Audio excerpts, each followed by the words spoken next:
Rebeca.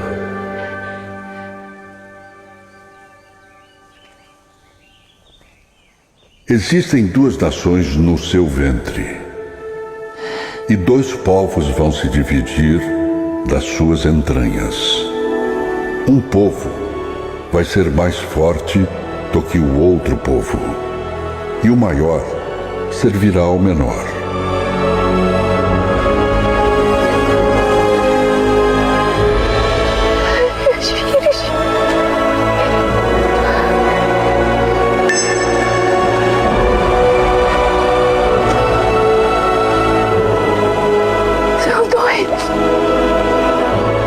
Rebeca era estéril, mas o Senhor a ouviu e disse: Duas nações há em teu ventre e dois povos se dividirão.